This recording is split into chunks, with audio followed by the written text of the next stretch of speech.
சொன்னாரு.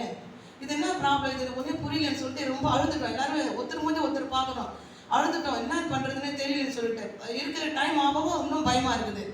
அப்புறம் என்ன பண்ணோம், எங்கள் பையன், குழந்தைங்க, பெரிய பொண்ணு, 2 பசங்க, நான், என்னோட பையன் எல்லாமே சேர்ந்து என்ன பண்ணோம், எங்களுக்கு சிஜிஎஸ் கார்டு இருக்குது. அதில் இது கல்யாண ஹாஸ்பிட்டலில் போயிட்டு காட்டணும். உடனே அவங்க என்ன பண்ணாங்க, ஈஸியாக அங்கேயும் ஈஸியாக எடுத்தாங்க. ஐசியூவில் வைக்கணுமா, ஒரு 5 நாள் ஐசியூவில் வச்சு பார்க்கலாம் அப்படின்னாங்க. சரி, ஐசியூவில் ஒரு 4 நாள் ஐசியூவில் வச்சாங்க.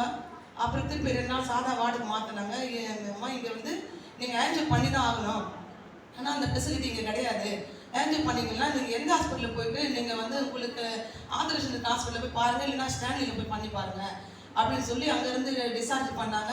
திருப்பி நாங்கள் ஸ்டான்லிக்கு வந்து அங்கே அட்மிஷன் பண்ணோம். அங்கே அட்மிஷன் பண்ணி அவங்க என்ன பண்ணாங்க, ஒரு 2 நாள் வச்சுருந்து ஆன்ஜியோ பண்ணாங்க. ஆன்ஜியோ பண்ணிவிட்டு ரத்த குழாயில் வந்து ஒரு அடைப்பு இருக்குமா, அது வந்து அடைப்பு எடுத்துட்டு நம்ம வந்து திருப்பி ஸ்டண்ட் வைக்கணும் அவருக்கு, அப்போ தான் வந்து கரெக்டாக இருக்கும். இல்லைன்னா திருப்பி வர மாதிரி கொஞ்சம் பயமாக இருக்கும், நீங்கள் வந்து அதை வச்சுட்டு போனால் நல்லது அப்படின்னு சொல்லி டாக்டர் வந்து அட்வைஸ் சொன்னாங்க. சரி, அங்கேயே இருந்து ஆண்டவர் வந்து எனக்கு அந்த டைமில் வந்து எங்களுக்கு ரொம்ப அழுதுட்டோம் ஃபஸ்ட் நாள் அன்னைக்கு. ஆனாலும் வந்து அவர் நல்லா இருக்காரு, எந்த நெஞ்சு வலி பெயின் எதுவுமே கிடையாது, நல்லா இருக்கிறாரு. ஆனாலும் எனக்கு வந்து ஜவுமே பண்ண முடியல. எனக்கு வந்து ஜீசஸ் காலில் சொல்லி ஒரு சிஸ்டர் எடுத்தாங்க ஃபோனு. அவங்க கூட சொன்னேன், இந்த மாதிரிமான்னு சொன்னேன், நாங்கள் எல்லோரும் ஜபிக்கிறோமா, நாங்கள் சொல்கிறேன், எல்லோரும் ஜபம் பண்ணுறோம் நாங்கள் அப்படின்னு சொன்னாங்க. எனக்கு அப்புறம் வந்து ஒரு 18 நாள் ஹாஸ்பிட்டலில் கல்யாணிலையும் இங்கேயும் மாறி நான் வந்து என்னால் எனக்கே ரொம்ப உடம்பு கஷ்டம், என்னால் உட்காரணும் எழுந்துக்க முடியாதுன்ற மாதிரி ஒரு உடம்பு சூழ்நிலை இருக்குது. அதனால் இப்போ உட்காந்துட்டு பார்த்துக்கிட்டேன். ஒரு 18 நாள் நான் வந்து உட்காந்து பார்த்துட்டேன். மற்றபடி எங்கள் 3 பசங்களும் சேர்ந்து சாப்பாடு கொடுக்கறது எல்லாமே அவருக்கு எல்லாமே பார்த்தேன். எங்கள் 2 பேருக்கும் பார்த்துட்டாங்க.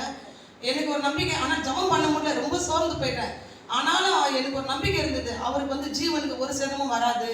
ஆண்டவர் வந்து அவர் ஜீவனை வந்து எப்பவுமே அவர் ஜீவனுக்கு ஒரு சேதம் கொடுக்க மாட்டாரு, நல்ல மாதிரி வீட்டுக்கு போயிடுறது ஒரு பெரிய நம்பிக்கை மனசுக்குள்ளே இருந்தது.